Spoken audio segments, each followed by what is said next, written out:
Pramono Anung Rano Karno mengklaim didukung oleh anak Abah dan Ahokers yang tidak lain merujuk pada Anies Baswedan dan Basuki Cahayapurnama. Sementara Ridwan Kamil Suswono tidak tanggung-tanggung meminta dukungan dari Joko Widodo. Sosok yang sejak 20 Oktober lalu pensiun dari Presiden dan pernah menahkodai Jakarta. Di waktu yang kian mepet ini, apakah faktor endorsement masih dapat mempengaruhi pemilih? Terlebih warga Jakarta dikenal sebagai pemilih yang rasional. Untuk membahasnya kami telah tersambung dengan pakar politik BRIN Lili Romli dan peneliti SMRC Denny Irvani. Selamat malam Mas Denny, selamat malam Prof. Lili. Malam, Tasya. Iya, terima kasih untuk waktunya bersama kami di NTV Prime. Iya, saya ke Mas Denny terlebih dahulu. Mas Denny, dengan melihat angka di survei terakhir, elektabilitas masing-masing paslon dan kemudian juga mempertimbangkan bagaimana performa debat terakhir kemarin, menurut Anda seberapa signifikan sebenarnya Jokowi efek di hari-hari terakhir ini? Baik, pertama kita bicarakan bagaimana kompetisi elektoral di Pilgub Jakarta mendatang ini. Dari survei terakhir yang kami lakukan memang hasilnya sangat ketat ya. Antara Pram Rano dengan RK Suswono. Sementara satu pasangan lagi Darmakun itu cukup jauh di bawah. Dan beberapa poin sangat penting sebelum kita bicara tentang efek dari tokoh-tokoh endorser. Pertama, ketatnya ini luar biasa karena Pilkada Jakarta ini kan khusus ya. Jadi untuk bisa menang dia harus 50% plus. Sementara hasil survei per 9 November itu belum menghasilkan atau mendapatkan angka di mana ada calon lebih dari 50% plus. Jadi sangat kompetitif. Yang paling tinggi pada waktu kami survei adalah pasangan Pram Rano dengan selisih keunggulan sekitar 6 poin. Tetapi elektabilitasnya masih di bawah 50%, sekitar 46. Jadi RK Suswono dalam hal ini masih bisa mengejar tentu saja kalau dia bisa menaikkan elektabilitas sementara Pram Rano menurun. Dan juga yang sangat menarik tentu saja adalah RK Suswono yang didukung oleh mayoritas partai ternyata tidak mendapat suara mayoritas di survei. Itu berarti Pilgub itu beda dengan pemilihan legislatif dan dalam Pilgub jelas pemilih Jakarta memilih figur gitu ya. Nah bicara figur sebelum kita ke endorser, dari sisi figur, dari sisi calon sendiri kami mendapatkan data di mana kualitas personal dari pasangan Pram Rano itu relatif lebih tinggi atau dalam kata yang lebih sederhana lebih bisa diterima oleh masyarakat Jakarta secara umum dibanding pasangan yang lain, termasuk misalnya dengan Ridwan Kamil. Rano itu tingkat penerimaannya sampai 92%, sementara Ridwan Kamil 74%. Pramono Anung tingkat penerimaannya 77%. Suswono 61%. Jadi kalau dua pasangan itu diadu tingkat penerimaannya, jelas pasangan Pram Rano per survei pada 31 Oktober sampai 9 November relatif lebih unggul. Nah, juga menarik kalau kita mengamati Tasya, ada endorsement gitu ya dari tokoh-tokoh di luar calon. Dalam hal ini Pak Jokowi yang mengendorse pasangan RK Suswono dan juga kita tahu ada dukungan yang juga diberikan oleh Anies Baswedan dalam pertemuannya dengan Pram Rano, kemudian juga tentu saja dukungan dari Ahok sejak awal ya, sejak awal pencalonan sudah dukung Pram Rano. Ini seperti apa gitu ya? Tentu saja endorsement dari tokoh di luar calon itu sangat penting, terutama dalam kondisi persaingan yang sangat ketat seperti di Jakarta ini. Tapi tergantung siapa endorsernya. Kalau kita bicara Jokowi dan Anies, ini tentu tokoh yang dua-duanya sangat populer, dua-duanya mantan gubernur, Jokowi bahkan mantan presiden gitu ya. Seberapa kuat sebetulnya kedua efek itu, kita bisa paling tidak melihat dari angka-angka hasil pemilihan umum atau pemilihan presiden atau pemilihan gubernur.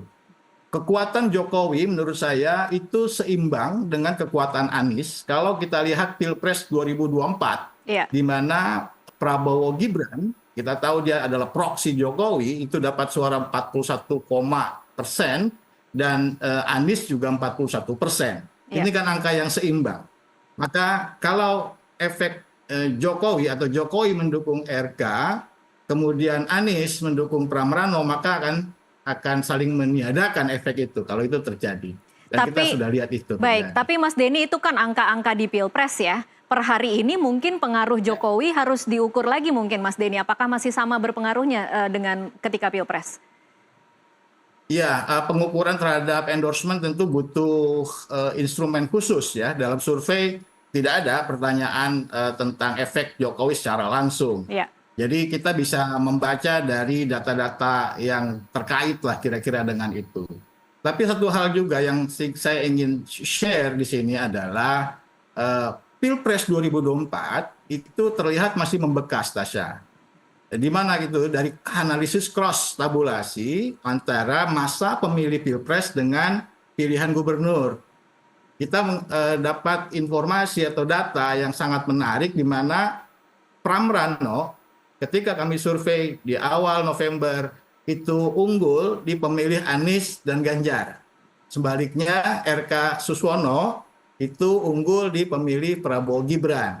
Jadi pemilih kalau menurut saya bisa kita katakan terbagi jadi dua kutub lah ya. Ada pemilih yang pro calon pemerintah, yaitu calon yang di-endorse atau didukung oleh Jokowi, kemudian Prabowo, kemudian pemilih yang pro calon oposisi. Dalam hal ini Pram dan Rano itu bisa dikatakan sebagai calon yang bukan calon pemerintah. Masalahnya adalah basis pemilih Prabowo Gibran itu kalau di Pilpres itu kan 41,7% kalau tidak salah. Ya. Itu tentu lebih kecil dibanding gabungan pemilih Ganjar dan pemilih Anies yang jumlahnya sisanya 58% dan mereka kelihatannya cukup solid mendukung pasangan Pramrano. Gitu, Tasya. Oke, baik. Saya geser dulu ke Prof. Lili sekarang. Prof. Lili, ini kalau kemudian kita mencoba menghitung-hitung meskipun memang kalau Mas Denny tadi mengatakan perlu instrumen khusus untuk mengukur, tapi kalau kemudian kita mencoba memprediksi efek Jokowi ini, kemudian kalau disandingkan dengan efek anak abah plus Ahokers, itu kira-kira akan siapa yang lebih unggul, Prof. Lili? Ya, pertama sebelum menjawab Tasya tadi pertanyaan, Pilkada DKI ini nggak asik ini, Mbak. Kenapa nggak asiknya, Prof? Ternyata ya para calon nggak percaya diri, sehingga perlu endorse dari tokoh-tokoh. Dan mereka itu akhirnya tokoh-tokoh itu masih juga bermain politik praktis gitu, nggak membiarkan publik memberikan pilihannya di sana. Jadi ini bukan pertarungan antara kandidat satu dengan kandidat yang lainnya, tetapi pertarungan antar tokoh. Sehingga kemudian yang terjadi nanti adalah uji kesaktian atau adu kesaktian. Tokoh mana yang lebih berpengaruh dengan tokoh yang lain. Terus yang kedua adalah uji loyalitas para pendukungnya.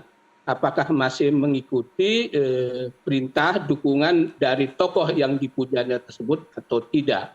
Tentu saja ketika loyalisnya ini membelot, ini kan kemudian menjadi juga pukulan berat atau juga menurunkan kewibawaan sang tokoh tersebut. Sudah turun gunung kemudian tidak ngefek gitu, Mbak Tasya. Iya. Nah itu yang pertama. Jadi Pilkada DKI yang saya harap adu gagasan ternyata adu dukungan. Terus yang kedua, sejauh mana itu ya tingkat pengaruh dari para tokoh ini. Kalau kita merujuk kepada survei yang dilakukan oleh Kompas, memang yang masih tinggi itu Jokowi, di mana para pendukungnya itu akan mengikuti arah dukungan Pak Jokowi terhadap kandidat tersebut. Kemudian diikuti oleh Anies dan terakhir adalah Ahok. Yang tertinggi Prabowo itu yang dilakukan oleh survei Kompas gitu. Tetapi saya kira kan tidak serta-merta kemudian pengaruh dukungan itu di hari H akan memberikan pilihan sesuai dengan arahan atau endorse dari para tokoh tersebut. Merujuk kepada tadi yang dikemukakan oleh Denny kan tingkat penerimaan publik Jakarta itu kan sangat tinggi terhadap pasangan Pram Rano dibandingkan kepada RK. Berita-berita resistensi terhadap RK Suswono sangat tinggi dibandingkan dengan berita-berita negatif terhadap Pram Rano gitu. Itu yang pertama. Terus yang kedua adalah saya kira pemilih DKI itu berbeda dengan pemilih-pemilih di provinsi yang lain. Pemilih DKI itu cenderung lebih rasional, sehingga meskipun ada endorse dari berbagai macam tokoh itu belum tentu mereka itu akan mempengaruhi. Saya kira akan sangat ditentukan program-program dan solusi yang ditawarkan oleh masing-masing kandidat itu yang lebih berpengaruh gitu loh. Baik.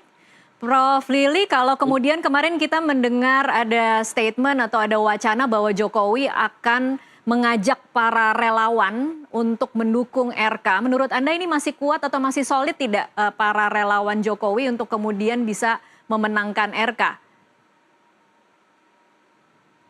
Ya, saya kira memang bisa jadi para loyalisnya itu akan mengikuti ya, tetapi tidak akan 100% saya kira. Tidak akan 100% solid gitu. Ya tergantung para relawan-relawannya ini bagian dari pemerintahan atau dukungan terhadap Prabowo atau tidak. Kalau mereka yang sudah berkeluar dari bagian relawan yang mendukung Jokowi atau Pak Prabowo, tentu mereka akan memberikan dukungan kepada pasangan yang lain. Oke. Saya lihat juga kan para relawan Abah atau relawan Anies juga ya kan pecah juga. Ada sebagian mendukung Pram, sebagian juga mendukung RK Suswono gitu. Jadi memang sejauh mana efektivitas itu tergantung intensitas dan frekuensi turunnya Pak Jokowi ke DKI. Kalau hanya sekali, saya kira mungkin tidak akan memiliki pengaruh yang signifikan. Tetapi kalau terus-menerus dia akan turun ke lapangan, menggerakkan mobilisasi para relawannya tentu akan signifikan. Tetapi kan peta dukungan untuk Pak Jokowi tidak hanya Jakarta, tetapi juga Sumatera Utara, Jawa Timur, dan Jawa Tengah. Nah, apakah 4 pertarungan itu yang saya lihat sebenarnya pertarungan antara Pak Jokowi dengan Ibu Megawati, iya. Tentu masing-masing akan membangun militansi. Saya lihat adalah militansi itu malah ada pada PDIP, para pendukung kader PDIP, militansi karena dianggap ini betul-betul residu atau bablasan dari Pilpres 2024 kemarin itu Mbak. Baik. Hingga membangun soliditas militansi daripada pendukung PDIP untuk betul-betul mati hidup gitu di sana. Ini kelebihannya buat PDIP sebenarnya ketika Pak Jokowi turun gunung.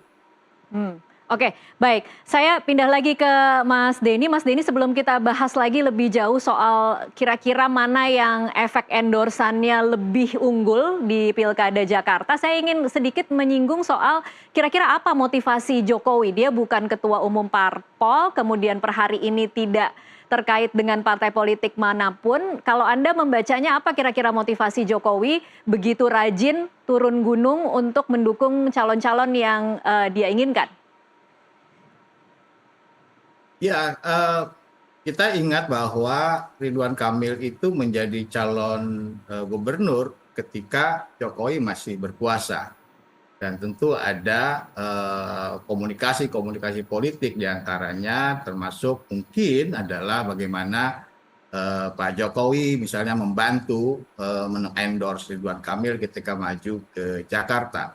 Cuma Tasya, kalau kita mengharapkan efek Jokowi itu akan sangat signifikan dalam Pilgub, sebagaimana kita melihat signifikansi endorsement Jokowi dalam Pilpres, saya kira itu dua hal yang berbeda.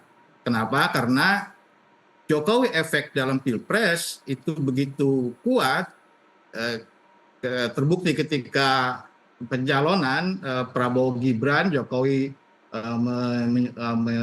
menyatakan mendukung atau setidaknya memberikan gestur politik mendukung pasangan itu, maka elektabilitas Prabowo mengalami kenaikan. Tapi jangan lupa di sana ada faktor Gibran. Itu ada hubungan biologis, hubungan darah gitu ya. Sehingga orang dengan mudah bisa menghubungkan antara Jokowi dengan anaknya. Tapi kalau Ridwan Kamil tidak ada hubungan biologisnya. Karena itu pengaruhnya saya kira akan lebih terbatas, Dan saya sepakat dengan Prof.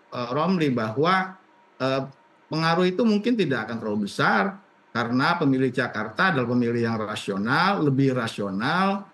Dilihat dari tingkat pendidikan yang hampir 25% orang di Jakarta usia 17 plus adalah mereka yang berpendidikan tinggi dibanding wilayah lain di Indonesia. Tentu endorsement semacam itu tidak mudah bagi calon gubernur. Mereka akan memperhatikan bagaimana program, bagaimana tawaran-tawaran yang diberikan, itu yang lebih penting. Oke, kalau pengetahuan bahwa warga Jakarta rasional, kemudian warga Jakarta memperhatikan program kerja, tapi ini tetap dilakukan oleh paslon, kan berarti mungkin mereka berpikir masih ada pengaruhnya ya Mas Denny menggandeng beberapa tokoh yang dianggap cukup penting. Saya ingin coba mengkutip beberapa ya, mungkin tidak harus tokoh-tokoh mantan, tapi RK juga mengatakan ada Effendi Simbolon yang deklarasi ada 7.000 orang Batak mendukung RK di Pilkada Jakarta, padahal Effendi Simbolon itu adalah orang PDIP. Kemudian Anies yang kemarin memasang foto bertemu dengan Pram Rano di rumahnya, ada kata-kata menyongsong terbitnya matahari, masa depan Jakarta dengan Pram dan Rano. Kemudian dijelaskanlah ada makanan lontong sayur dan kopi dari buatan istri Anies Baswedan. Kemudian ada Jokowi yang kemarin mengatakan bahwa kenapa saya Ridwan Kamil, itu karena rekam jejak. Dan dia juga meminta para relawan untuk memenangkan RK seperti saat Pilpres. Apa kira-kira yang diharapkan oleh paslon-paslon ini ketika sebenarnya mereka mungkin juga tahu Mas Denny bahwa efek-efek dari para mantan ini tidak akan terlalu signifikan mengubah angka elektabilitas? Iya, dalam situasi atau kondisi kompetisi yang sangat kompetitif, kalau kita mengacu hasil survei, cara apapun selama itu legal pasti akan ditempuh gitu ya, termasuk proses endorsement, apalagi ada semacam pengalaman endorsement dari tokoh semacam Jokowi itu penting gitu kan, itu dilakukan oleh pasangan RK Suswono. Begitupun dengan pasangan Pram Rano tidak mau ketinggalan karena tokoh yang juga maha penting di Jakarta tentu tidak bisa dilepaskan dari Anies Baswedan. Itu sesuatu yang normal sebagai usaha untuk menarik massa pemilih dari masing-masing tokoh-tokoh itu gitu ya.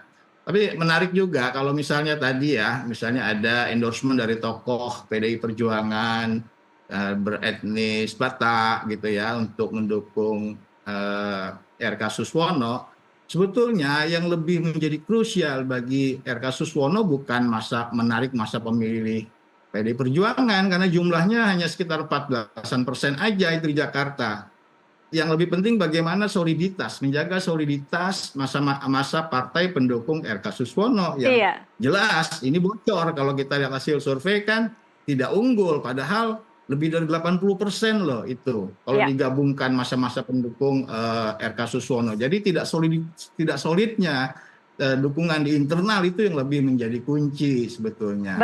Dan tadi ya soal kelompok etnis, tadi misalnya kelompok etnis Batak, tentu itu sangat penting.